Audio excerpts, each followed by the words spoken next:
மீண்டும் எனது வாழ்வில் ஆண்டவர் எனக்கு ஒரு அவருடைய பிறந்த பண்டிகையை கொண்டாடுவதற்கு கிருபை செய்திருக்கிறார். நான் ஆண்டவருக்கு நன்றி செலுத்துகிறேன். நீங்கள் எத்தனை பேர் இதை நினைத்து உங்களுக்கு ஆண்டவர் மீண்டும் இந்த வருஷத்தை கூட்டி கொடுத்திருக்கிறார். ஒரு பெரிய வெள்ளத்தை சந்தித்தோம். எதிர்பார்க்காத ஒரு பெரிய வெள்ளம், ஒரு அழிவு, எதிர்பார்க்காத பெரிய மழை, பல கஷ்டங்கள். கடந்த நாட்கள் கொரோனா காலங்களிலிருந்து ஆண்டவர் விடுதலை தந்தார்.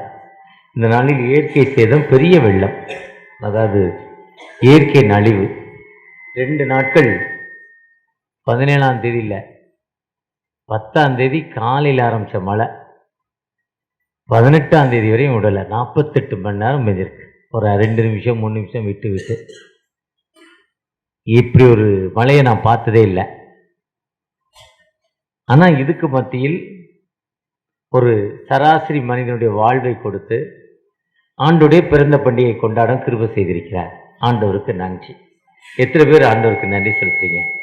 பக்கத்தில் இருக்கவங்களை பார்த்து ஆண்டவருக்கு நன்றிங்க, எனக்கு இந்த வருஷத்தை கூட்டி கொடுத்துருக்கிறாருங்க, இந்த வருஷம் நான் நினைக்கலைங்க, ஆண்டவனுக்கு தெளிவான வாழ்வை கொடுத்துருக்குறாங்க, அதனால உங்களுக்கு கிறிஸ்மஸ் வாழ்த்தை தெரிவிக்கிறேன், அதனால கிறிஸ்மஸ் வாழ்த்தை தெரிவிக்கிறேன். பக்கத்தில் எத்தனை பேர் கிரீட்டிங்ஸ் சொல்ல போகிறீங்க? எல்லாத்துலேயும் பக்கத்தில் இருக்க மக்களுக்கு நீங்கள் என்ன பண்ணணும்? கிரீட்டிங்ஸ் வாழ்வு சொல்லணும். ஏன்னா 4 மாவட்டங்கள், சென்னை, திருவள்ளூர், காஞ்சிபுரம், சென்னை, திருவள்ளூர், காஞ்சிபுரம், செங்கல்பட்டு. அங்கே 5 மாவட்டங்கள், குமரி, தூத்துக்குடி, திருநெல்வேலி, தென்காசி, விருதுநகர். ராமநாதபுரத்துலலாம் இப்படி மழை பெய்த சரித்திரமே கிடையாதான். அப்படி ஒரு மழை. அதே நேரத்தில் திருவண்ணாமலையில் எங்கள் ஏஜென்ட் இருக்கிறாரு. அவரை கேட்டால் எங்கள் குளமே நிரம்பலங்கிறார், மழையே இல்லைங்கிறார், தண்ணியே இல்லைங்கிறார். அப்படிப்பட்ட கிராமங்களும் தமிழகத்தில் இருக்கு. ஒருவேளை இந்த நிலையில் ஆண்டவர் நம்மை கண்மணி போல பாதுகாத்திருக்கிறார். ஒரு நிகழ்வுக்காக நீ கூப்பிட்டுருந்தாங்க. குறிப்பிட்ட தூரம் பொறுக்கப்பட்ட வரையும் வந்து நினைக்கிறேன். அதுக்கப்புறம் வர முடியல. பொறுக்கப்பட்ட ரயில்வே கேட்லேருந்து அப்படியே இறங்கி போனால் அப்படி மழை. அங்கே போயிட்டு மின்ட் வரையும் போனேன். மின்ட்டுக்கு அப்புறம் போக முடியல.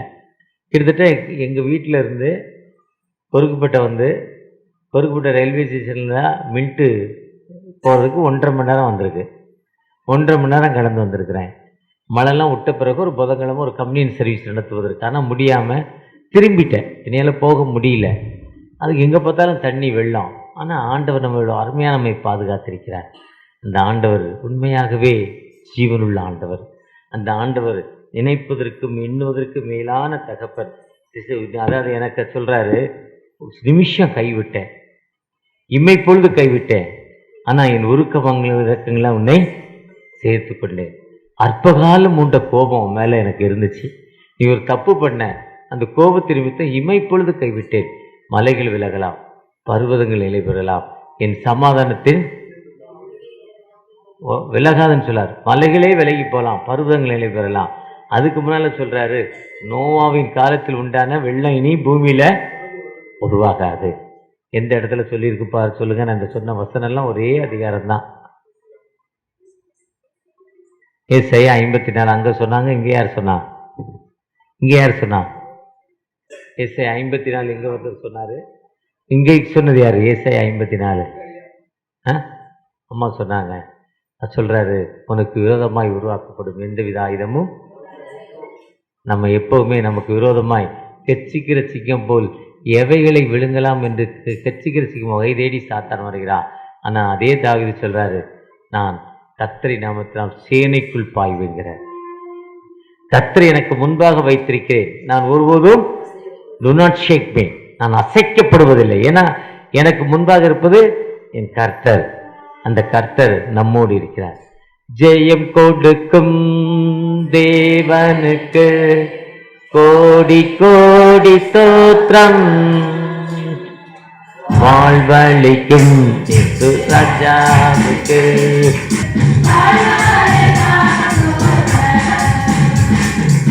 அந்த ஆண்டவர் எப்பவுமே வாழ்க்கையில் தோல்வி என்பதே அவருக்கு இல்லை. தோல்வி என்பதை நமக்கு கொடுக்கறது இல்லை. அவர் மரணத்துக்கு அப்புறம் கூட சாத்தானை சிலுவையில் ஜெயித்து விட்டார். தோல்வி என்பது சில நிமிஷங்கள், அற்பகாலம் உண்ட கோபம். அவர் நம்மளை கைவிடுறார். இருந்தாலும் இமைப்பொழுது கைவிட்டேன், ஒரு செகண்ட் தான் உன்னை கைவிட்டேன், ஒருக்கமான இரக்கங்களை உன்னை சேர்த்து கொண்டேன்னு சொல்றாரு. இவ்வளவு அருமையான வாக்குத்தத்தம் பாருங்க. அவர் சொல்றார், உனக்கு விரோதமாய் உருவாக்கப்படும் எந்தவித ஆயுதமும். நோவாவின் காலத்துல ஒரு பெரிய வெள்ளம் வந்துச்சு, அந்த மக்கள் மேல கோவம் வந்தது. ஆனால் அந்த மக்களை பார்த்தாரு, பார்த்துட்டு அந்த மக்கள் மழையில நனைகிறத பார்த்தாரு. தண்ணி கீழேருந்து மழை பெய்யுது, மேலேருந்து மழை பெய்யுது. அதாவது பூமியின் ஊற்றுக்கண்கள் எல்லாம் திறக்கப்பட்டுருச்சான். எப்படி திறந்துச்சுன்னா, நைல் நதி கிளம்புற இடம் உகண்டா, ஆப்பிரிக்கா கண்டம். அது முடிகிற இடம் எகிப்து தேசம். அது கிளம்புற இடத்துக்கு விக்டோரியா ஸ்பிரிங் என்று பெயர், விக்டோரியா ஸ்பிரிங்ஸ் என்று பெயர். எப்படி வருதுன்னா, பூமிக்குள் தண்ணி சுழற்சியா வருது. அந்த நைல் நதி இப்போ உலகத்துல பெரிய ஆறுகள் 5, அதுல நைல் நதி நம்பர் 1. அந்த மழை பெய்தே இல்லையோ தண்ணி வந்துகிட்டே இருக்கும். அந்த தண்ணி எப்படி வருதுன்னா, பூமிக்குள் அப்படி சுத்தி சுத்தி வருது. அதுதான் ஸ்பிரிங்குங்கிறான், விக்டோரியா ஸ்பிரிங்ஸ் என்று பெயர். இப்படியே பூமிக்குள்ளேருந்து அப்படி கிழிச்சுக்கிட்டு தண்ணி வெளியே வருது. பீச்சுக்கிட்டு அடிக்கலை, மேலே வரையும் வரல. அந்த ஃபவுண்டெயினில் அடிக்கல, கல்யாண வீட்டில் மோட்டர் வச்சு அதே மாதிரிலாம் அடிக்கலை. சும்மா ஒரு ஸ்ப்ரிங் மாதிரி வருது, அங்கங்கே தெரியுது. எத்தனையோ உலகம் தோன்றின காலத்திலேருந்து 6000 ஆண்டுகளாக அந்த தண்ணி வந்து கொண்டே இருக்கு. இப்போ பார்ப்பதற்கு அதிசயமாக இருக்கு. அந்த நைல் நதியில தான் அந்த கடகரேகை, மகர ரேகை, மத்திய ரேகை பிரியுது. அவருடைய படைப்பை பாருங்க, கடகரேகை, மகர ரேகை, மத்திய ரேகை. அதை வச்சுதான் பூமியை பிரிக்கிறாங்க. மத்திய ரேகை வர்றப்போ அந்த மத்திய ரேகை அந்த தண்ணிக்குள்ள வருதான், அந்த பூமியோட பிரிவு அந்த தண்ணிக்குள்ள வருதான். அந்த கடகரேகை, மகர ரேகை இப்படி அந்த நடுவில் அலை இப்படி போகுது. ஒரு பக்கம் தான் அலை வரும், ஆனா அங்க ஆப்போசிட் ஆகுது. அந்த அளவுக்கு ஆண்டவருடைய படைப்பு இருக்கு. அவர் ஒருபோதும் நம்ம எப்படி என்ன பண்றதில்ல, அவருடைய படைப்பை பார்க்கிறப்ப அவ்வளோ அருமையான படைப்பு. அந்த படைப்பு அந்த நோவா காலத்தில் அந்த மழை பெய்யறப்ப பார்க்குறாரு. ஆதியாம் 6ஆம் அதிகாரத்தில் அவர்கள் மேலே எனக்கு கோபம் வந்துருச்சு. இப்போ 6ஆம் அதிகாரம் 6ஆம் வசனத்தில் பார்த்தீங்கன்னா, அங்கே இருக்க மனுஷர் எனக்கு கோபம் வந்துச்சு. ஆனாலும் 6:8 நோவாக்கோ என்னுடைய கண்களில் கிருபை கிடைச்சது. அதை பார்த்தப்பறம் தான் சொல்றாரு, இனி பூமியில ஜலத்தினால நான் என்ன பண்ண மாட்டேன், அழிக்கவே மாட்டேன்னு சொல்லிதான் அந்த இடத்துல சொல்றாரு. சொல்லிட்டு தான் யோவான் 3:16 தம்முடைய சொந்த பேரான குமாரனை விசுவாசிக்கிறவனோ அவன் கெட்டு போகாமல் நித்திய ஜீவனை இடைம்பிடிக்க அவரை தந்தளி இவ்வளவா அன்பு கொடுத்தார். நோவாயின் காலத்தில் உண்டான ஜலப்பிரளயம் இனிமே வராது. இந்த இடத்த அங்க ஞாபகம் பண்ற சொல்லிட்டு அவரு தம்முடைய சொந்த குமாரனை, தம்முடைய ஒரே பேரான குமாரனை விசுவாசிக்கிறவனோ அவன் கெட்டு போகாமல் நித்திய ஜீவனை அடைம்படிக்கு நம்ம இவ்வளவாய் அன்பு கூர்ந்தாருங்க. எவ்வளவு 1 கிலோ அன்பா, 2 கிலோ அன்பா, 1 டன் அன்பா, 1/2 கிலோ கேக்கா, 1 கிலோ கேக்கா. இப்ப முடிஞ்சோன்னா எனக்கு டேவிட் ஒரு 1/2 கிலோ கேக்கு தருவாரு, என் மேல இருக்க அன்பத்துல வாங்கி வச்சிருப்பாருன்னு நினைக்கிற ஒரு நம்பிக்கை இருக்கு. வாங்கி வச்சிருக்கீங்களா டேவிட்? வாங்கி வச்சிருக்கா. கரெக்டா அவர் வேலையை கரெக்டா செய்வாரு. ரொம்ப ஒரு அன்பான மனிதர். ஆனா அது 1/2 கிலோ தான் அவரால் கொடுக்க முடியும். ஆனா ஆண்டவர் எனக்கு கேக் கொடுக்குறப்போ எவ்வளவு கேக்குன்னே சொல்ல முடியாது. அந்த கேக் என்று நமக்கு எப்பவுமே ஆண்டவர் நம்மை ஆசீர்வதிக்கிற தகப்பன். தேவனுக்கே மகிமை, தெய்வத்துக்கே மகிமை, தேடி வந்து மீட்டவரே தினமுமக்கே மகிமை, என்னை தேடி வந்து மீட்ட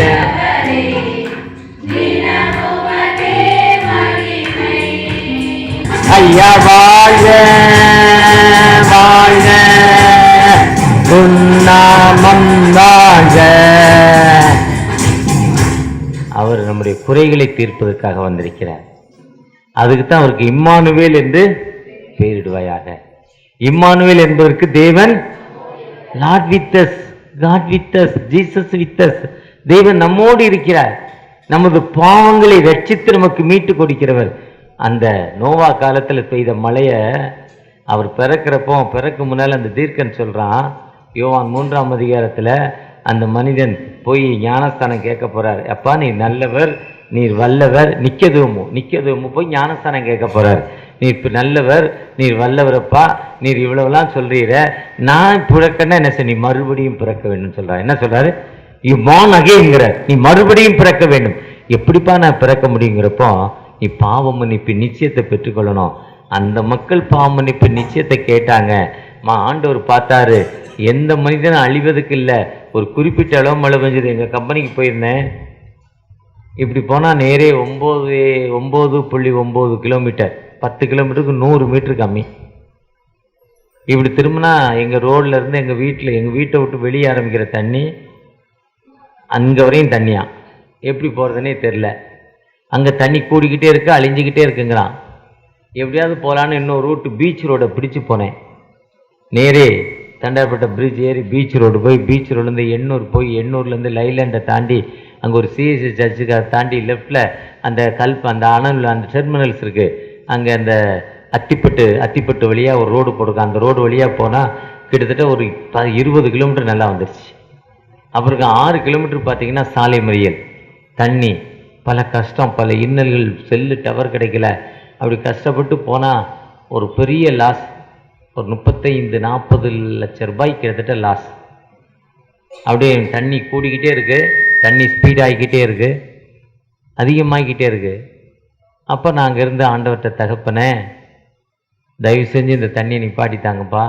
2015 இதே அளவு தான் வந்துச்சு, இவ்வளோ லாஸ் வந்துச்சு. ஆனால் இப்போ இன்னும் கூடிச்சுன்னா இன்னும் ஒரு 10 லட்ச ரூபா லாஸ் வரும். ரெண்டு நாள் ப்ரொடக்ஷன் அங்கே இங்கேயும் இருக்குது. அது ஒரு மேட்டில் வச்சுருக்காங்க. இதை தூக்கி என்னால் எங்கே வைக்கிறதுன்னு தெரில. இந்த தண்ணி இதோடு நிப்பாட்டுங்கன்னு ஒரு ஜெபம் பண்ணிவிட்டு அங்கேருந்து அதுக்கு மேலே நம்மளால் ஒன்றும் பண்ணுவான். உம்முடைய சித்தம்பா, உமக்கு தெரியும் என்னை உருவாக்கணும் நீர் தான். இறைமையா 1:5 தாயின் கர்ப்பத்தில் உருவாகும்னே நான் உன்னை தெரிந்து ஜாதிகளுக்கு உன்னை தீர்க்க தரிசியாக அபிஷேகம் பண்ணிக்கிறேன். அதாவது சிறு வயது தொடங்கி முதிர் வயது நீங்கள் என்னை தாங்கினீங்க, என்னை வழி நடத்துறீங்க. நீங்கள் என்னை ஒரு காலம் கைவிடலை. சங்கீதம் 51 சொல்கிறாரு, என் முதிர் வயதில் என்னை தள்ளிவிடாமலும். சங்கீதம் 71 சொல்கிறாரு, உமக்கு தெரியும், உமக்கு சித்தமான நிப்பாட்டி தாங்கப்பான்னு ஜெபம் பண்ணிட்டு வந்துட்டேன். ஆனால் நான் எப்போ இங்கே இந்த இடத்துல ஜெபம் பண்ணணும், அந்த தண்ணி அதுக்கப்புறம் அந்த இடத்துல ஒரு நூலளவு, ஒரு கூடாத அளவுக்கு ஆண்டவர் பாதுகாத்தார். ஒரு ஆண்டவர் எப்போவுமே நம்ம ஜெபத்தை கேட்கிறவர், நமக்கு விடுதலை கொடுக்கிறவர், நம்மோடு இருக்கிறவர். அதுதான் அந்த கிறிஸ்மஸ் காலங்களில் என்ன நினைக்கிறேன், இந்த கிறிஸ்மஸ் எனக்கு கொண்டாட கிருபை செய்திருக்கீங்கப்பா. எனக்காக நீங்கள் இந்த கிறிஸ்மஸை எனக்காக எனக்கு தந்திருக்கீங்க தகப்பனே என்று நம்ம அவரை உண்மையாகவே, அவர் நம்முடைய தேவைகளை சந்திக்கும் ஆண்டவர், நமக்கு விடுதலை கொடுக்கும் ஆண்டவர், நம்மோடு கடந்து வந்த ஆண்டவர். அவரை நோக்கி பார்த்த பொழுது அந்த வசனம் என் கால்களுக்கு தீபமும் என் பாதைக்கு வெளிச்சமாய் காணப்படுகிறது. எந்தன் கண்மலையானவரே,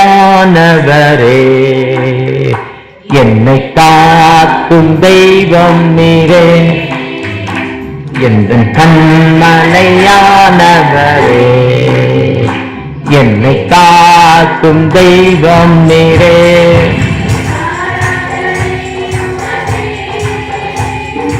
ஆராதனை உமக்கே. ஒருவேளை எப்போவுமே இடைவிடாமல் ஜெபம் பண்ணுங்கள். Continue to the prayer. எல்லாவற்றுக்கும் தோத்திரம் நிறுங்க. எப்பொழுதும் சந்தோஷமாயிருங்கள். Continue to ரிசாய்ஸ். எல்லாமே அவருடைய சித்தம் இல்லாமல் எதுவுமே நடக்காது. அவருடைய சித்தத்தோடு தான் எல்லாமே நடக்கும். அதனால நம்ம எது கவலைப்பட்டோம், நம்ம கவலைப்படுறதால ஒரு முழத்தை என்ன பண்ண முடியாது. ஒரு முழத்தை எனக்கு ஆயுசு நாள் ஒரு நாள் என்ன பண்ண முடியாது. நேற்று 80-78 வயது மதிக்குள்ள ஒரு மனிதர், ஒரு நல்ல கார்பெண்டர், எனக்கு நெருங்கிய நண்பர், எனக்கு ரொம்ப நெருங்கிய நண்பர், 78 வயதிலும் ஓடி உழைக்க வேண்டும் என்று இங்கேருந்து ஆட்டோவில் ஏறி திருவான்மையூர் பஸ் ஸ்டாண்டில் இறங்குறார் 4 பேரோடு. பஸ்ஸில் இறங்கி ஃபோன் பேசுகிறாரு. அவர் போக வேண்டிய இடம் கல்பாக்கம். பஸ்ஸு கூட்டமாக இருக்குது. பஸ்ஸு கூட்டமாக இருக்கிறதால அந்த பையங்கள்லாம் சொல்கிறாங்க, நைனா அங்கே நில்லு நைனா, நான் உங்களுக்கு சீட்டு போட்டு வரணும். பஸ்ஸுக்கு ஓடுறாங்க. பஸ்ஸில் ஓடி சீட்டு போடுறாங்க. சீட்டு போட்டுட்டு நைனாவை தானே அதுக்குள்ளே செத்து போனார். அப்படியே நின்னாரு. ஒரு பஸ்ஸு இடிச்சது, கீழே விழுந்தது. பஸ்ஸு மேலே ஏறி கீழே இறங்கிட்டான். 78 வயது. இதுதான் மனிதன். அற்பகாலம் உண்ட கோபம். இமை பொழுது கைவிட்டேன். ஒரு செகண்டு அந்த மழை தண்ணினால அவ்வளோ கஷ்டம். 30 கிலோமீட்டர் தாண்டி போகிறேன். 2வது நாளும் போகிறேன். 2வது நாள் போகிறப்போ வழியில் லோ சுகர் ஆகுது எனக்கு. போகிற வழியில் நான் போன ஒரு பழைய ஆட்டோ, எங்களுடைய சொந்த ஆட்டோ, பஞ்சர் ஆகுது. ஸ்டெப்னியை பார்த்தா காற்று இல்லை. பயங்கர டென்ஷன். பஞ்சர் ஆனது கூட ஃபங்க்ஷன், ஸ்டெப்னியில் காற்றுல தான் டென்ஷனு. டிரைவர் அப்படியே கொண்டாந்து விட்டு போயிருக்கான். அவன் கிடைச்சிதான் கடிச்சு கொதறி இருப்பேன். அந்த டென்ஷன் என்னாச்சு, சரியாக 12:45 மணி. ஓரளவுக்கு இதே மாதிரி ஊமை வெயில் அடிக்குது. இந்த பக்கம் திரும்பினா 2 கிலோமீட்டர் கடை இல்லை, இந்த பக்கம் திரும்பினா 3 கிலோமீட்டர் கடை இல்லை, இந்த பக்கம் திரும்பினா 4 கிலோமீட்டர் கடை இல்லை, இந்த பக்கம் திரும்பினா கம்பெனி. லோ சுகர் ஏதாவது சாப்பிடலாம், வழியும் இல்லை, வெயிலே நிற்கிறேன். மரணப்படுக்கை, அடுத்து மரணப்படுக்கை தான் தொடர்ச்சி. அது 4 நாளாக கண்டினியூ ஆச்சு. 4 days தொடர்ச்சியாக 10 நாளில் 4 தடவை ஆச்சு அதே மாதிரியே. இதுதான் மனிதனுடைய ஆயுசு நாட்கள். ஒருவேளை இமைப்பு அந்த லோ சுகர் ஆகிறப்போ உடம்பெல்லாம் வேர்த்து கொட்டுது. பக்கத்தில் இருக்கவங்க கேட்குறாங்க, உங்களுக்கு ஹார்ட் அட்டாக் வந்துருச்சா? சொட்டிங் இவ்வளோ, அது சட்டெல்லாம் நனையுது. ஏன்னா லோ சுகருடைய தன்மை. அப்போ உப்பு சீனி போடுறேன், என்னென்னவோ போடுறேன், டெவலப் ஆக மாட்டேது. என் சுய நினைவை விட்டு நான் திரும்பலை. இருந்தாலும் எனக்கு அப்படி ஒரு மரண பள்ளத்தாக்கு. அதுக்கப்புறம் பார்த்தீங்கன்னா எத்தனை டாக்டர்ஸு, ஒரு எம்ஆர்ஐ, ஒரு ஸ்கேனு, ஒரு ஸ்கேன் எடுத்திருக்கேன், ஒரு எம்ஆர்ஐ எடுத்திருக்கேன், ஒரு எக்ஸ்ரே எடுத்திருக்கேன், காதுக்கு டெஸ்ட் எடுத்திருக்கேன், காதுக்கு மூக்குக்கு டெஸ்ட் எடுத்திருக்கேன், எத்தனையோ டாக்டரை கடந்து போயிருக்கேன். ஆனால் எத்தனை டாக்டர் போனாலும் கடைசி ஒரு தெய்வீக மனிதமான ஒரு டாக்டர் சொன்னார், அண்ணாச்சி உங்களுக்கு ஒன்றும் பண்ணல, நீங்கள் போங்க அண்ணாச்சி, ஒன்றுமே உங்களுக்கு இல்லைன்னார். இதுதான் ஆண்டவர். அவர் இந்த கிறிஸ்மஸ் காலங்களில் கூட ஆண்டவர் நம்மோடு கடந்து வந்திருக்கிறார். ஒருவேளை அந்த ஆண்டவர்கிட்ட நாம் எப்படி வந்திருக்கிறோம்? ஒரு மனுஷனை பார்த்து, இப்போ நான் டேவிட் ஐயாவை பார்த்து, இல்லை அவங்க அண்ணனை பார்த்தோ, தம்பியை பார்த்தோ, இல்லை முன்னால் இருக்க ஐயாவை பார்த்தோ, அவங்க ஏதோ ஹெல்ப் பண்ணுவாங்கன்னா அவங்கள தேடி வர்றேன். ஐயா கொஞ்சம் உதவி கொடுங்க. டேவிட் தம்பியோட வீடு தெரியாது, அவருடைய வீடு தெரியாது, உங்களுடைய வீடு தெரியாது, சர்ச்சு மட்டும் தான் தெரியும். இப்படி போகிறப்போ தூய யாக்கோபு ஆலயம் என்பதை நாங்கள் இப்படி போகிறப்போ வர்றப்பெல்லாம் பார்த்து லெஃப்ட் ரைட்டில் இருக்குது. ஃப்ரீடி ஐயர் சொல்கிறப்ப நமக்கு ஒரு சர்ச்சு இங்கே இருக்குங்கிறதால ஃப்ரீடி ஐயரை நினைக்கிறேன். அவர் சொல்கிற பொழுது அன்போடு ஏற்றுக்கொண்டு அவருக்கு சொன்னார், வெறும் 50,000 ரூபா கொடுறா போதுனார். எவ்வளோ கேட்டார்? வெறும் 50,000 ரூபா கொடுறா, சர்ச்சை நான் கட்டிடுறேன் என்னார். நான் முதல்ல வரப்போ இதேமாதிரி எல் வடிவம், இப்படி ஒரு ஓலை கொட்டா, இப்படி ஒரு சின்ன வடிவம், இதில் சின்ன பாதை. அப்போ அவர் அந்த இன்ட்ரெஸ்ட் எடுக்கிறப்ப அந்த சர்ச்சை கட்டுவதற்கு வெறும் 50,000 எப்படியா சர்ச்சை கட்டுவேன்னு கேட்டேன் அவரை. போதும் போயா குடியா பார்த்துக்கலாம், கடவுள் வழி அனுப்புவாருனார்.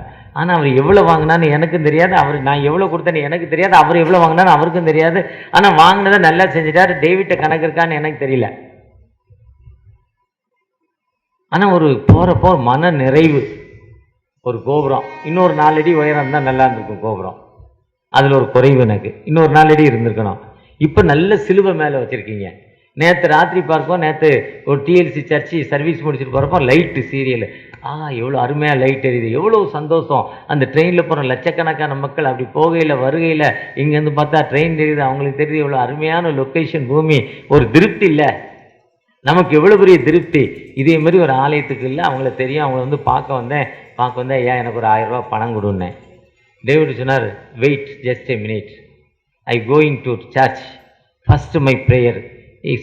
மத்தேயு 6:33, முதலாவது தேவனுடைய ராஜ்யத்தையும் இவை எல்லாம் கூட. எனக்கு ரொம்ப அவசரம்ப்பா, 1000 ரூபா இப்போ போடலைன்னா என் மனைவிக்கு குளுக்கோஸ் ஏற்ற முடியாதுப்பா, உடனே 1000 ரூபா கொடுறேன், நீ போய் அப்புறம் இல்லை முதலாவது நான் ஒரு ஃபைனான்ஸ் பார்ட்டி தான், நான் ஒரு தண்டல்காரன் தான், அவர் இல்லை நான் சொல்கிறவன். நான் ஃபைனான்ஸ் பார்ட்டி தான், நான் ஒரு தண்டல் பார்ட்டி தான். இருந்தாலும் நான் ஜோம் பண்ணாமல் தர மாட்டேன். ஜோம் முடிச்சுட்டு தான் தருவேன். 8:30 மணிக்கு சர்வீஸு, 10:30 மணிக்கு தான் வெளியே வந்து வெயிட் பண்ணி தர்றேன் நான் அவனுக்கு. அவன் பார்த்தான், போனார், ஜோம் பண்ணார். 10:30 மணிக்கு வெளியே வந்து பார்த்தாரு, அவன் இல்லை. ரொம்ப அவசரப்பட்டவன் இல்லை, எங்கடான்னு தேடுறாரு. ஏடா இப்படி வந்தாரே, டிஎஸ் சவுந்தரபாண்டியன் வந்தாரே, துட்டு கேட்டார், எங்கடா காணல. உடனே வீட்டுக்கு ஒரு ஆள் அனுப்பி, எப்போ என்னாச்சு போய் கேளு. நான் போய் கேட்குறப்போ அவர் அமைதியாக உட்காந்துருக்காரு. பணம் கேட்டவர். என்னன்னா, இவரே ஆண்டவர்கிட்ட பிச்சை கேட்க போகிறாரு, நான் ஏன் அவர்கிட்ட போய் பிச்சை கேட்கணும்? புரியலையோ? புரிஞ்சிச்சா இல்லையா? அவரே ஆண்டவர்கிட்ட என் நாமத்தினால் எவைகளை கேட்டாலும் கேளுங்கள் தரப்படும், அவரே கேட்க போகிறாரு. அவர் ஆண்டவர்கிட்ட வாங்கி எனக்கு தர, நான் டைரெக்டாக வாங்கிட்டானே, இவர்கிட்ட என்ன அப்ளிகேஷன் போடுறது? அவருக்கு அப்படி ஒரு எண்ணம் வந்துச்சான். அதுதான் சங்கீதம் 65:2, அவர் ஜெபத்தை கேட்கிறவர்.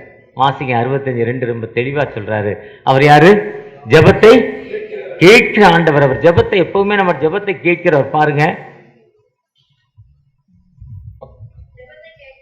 ஜெபத்தை கேட்கிறவரே மாம்சமான யாவரும், அதுதான் லூக்கா 2:10 சொல்றாரு, எல்லா மக்களுக்கும் மிகுந்த சந்தோஷம். கிறிஸ்தியன் ரட்சகர் வந்ததால ஒரு கூட்டத்து மக்கள்ல, அம்பேத்கர் பிறந்ததால தலித் மக்களுக்கு சந்தோஷம், பெருந்தலைவர் காமராஜ் பிறந்தால நாடார்களுக்கு சந்தோஷம், அந்த வஉசி சிதம்பரம் பிறந்ததால பிள்ளைவாளர்களுக்கு சந்தோஷம், கலைஞர் பிறந்ததால டிஎம்கே காரங்களுக்கு சந்தோஷம், எம்ஜிஆர் பிறந்தது அண்ணா டிஎம்கே காரங்களுக்கு சந்தோஷம், இன்னைக்கு திருமாவளவன் பிறந்தது அவருக்கு சந்தோஷம். ஆனா இயேசு பிறந்தது மட்டும்தான் எல்லா மக்களுக்கும் சந்தோஷங்க. அது ஒரு கூட்ட மக்கள் தாங்க கொண்டாடுறாங்க. எல்லா மக்களுக்கும் மிகுந்த சந்தோஷம். ஏன்னா அவர் என் விண்ணப்பத்தை கேட்கிறவர். விண்ணப்பத்தை கேட்பவரே, ஏன் கண்ணீரை காண்பவரே, ஸ்தோத்திரம் ஏசையா. அவர் எப்பவுமே விண்ணப்பத்தை கேட்கிறவர்.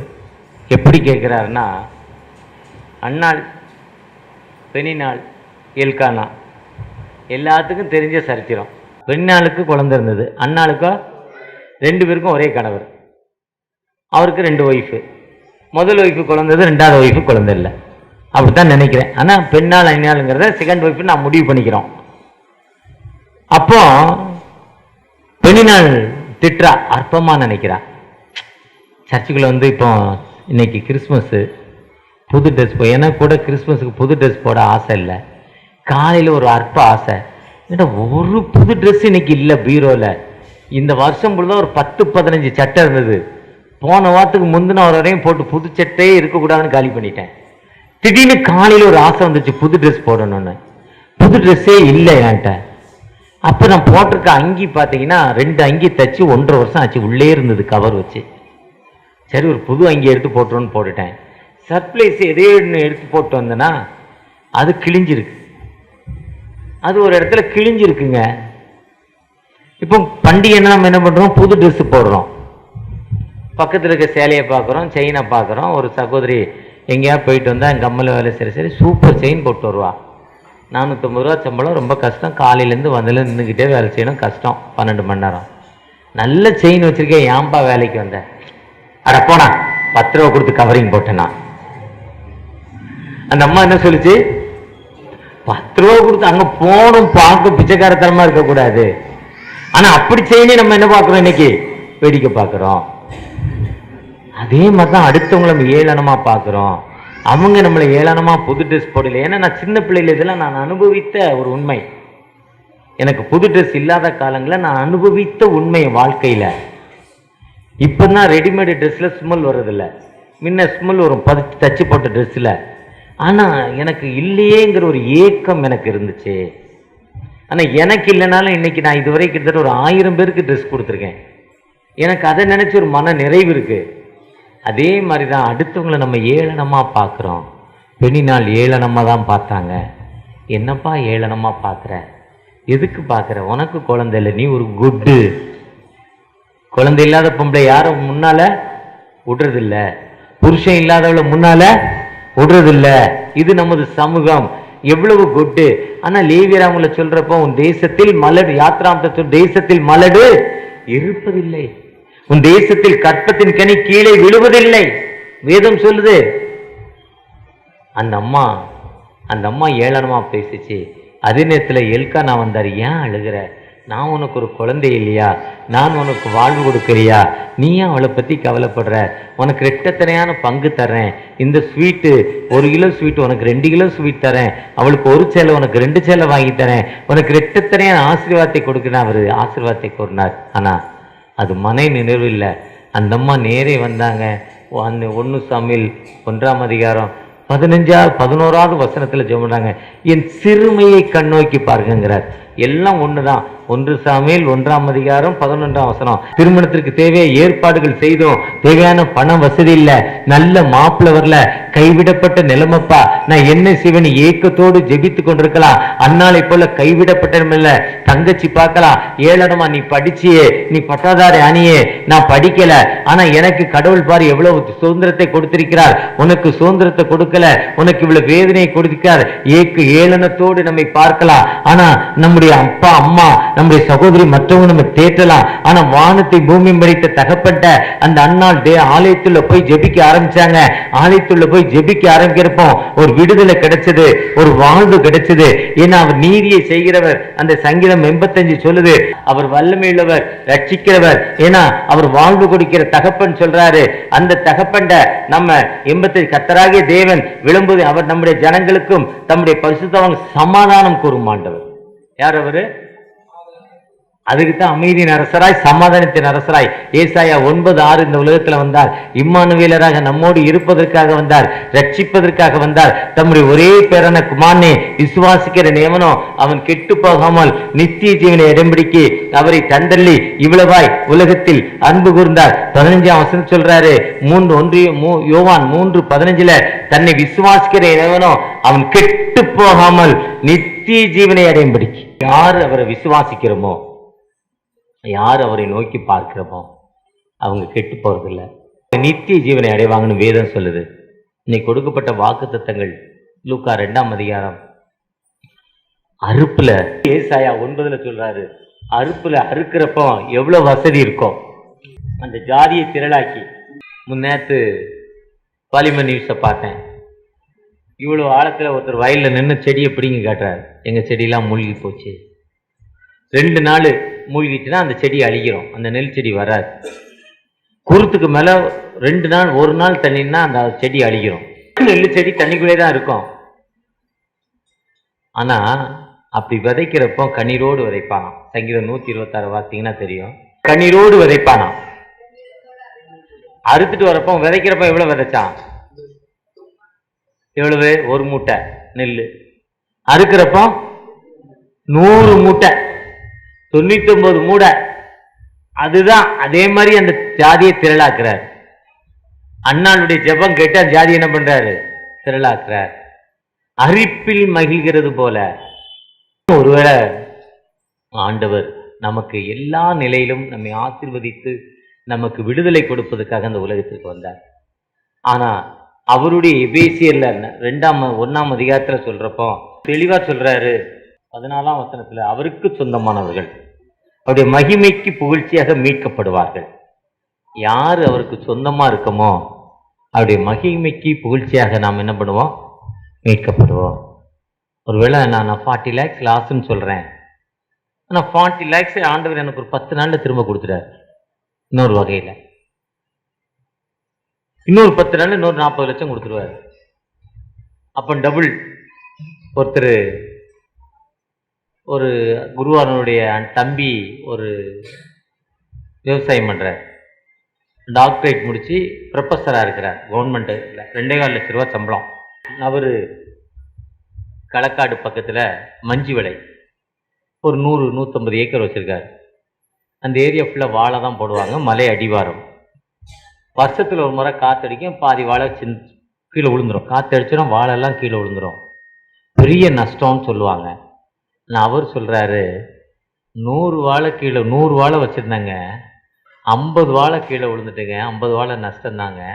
ஆனா அந்த 50 வாழை திரும்ப 50 வாழை தழைச்சி வர்றப்போ இந்த 100 வாழை எவ்வளவுக்கு விற்குமோ அந்த 50 வாழை அந்த விலையோட 3 மடங்கு வித்துருமா.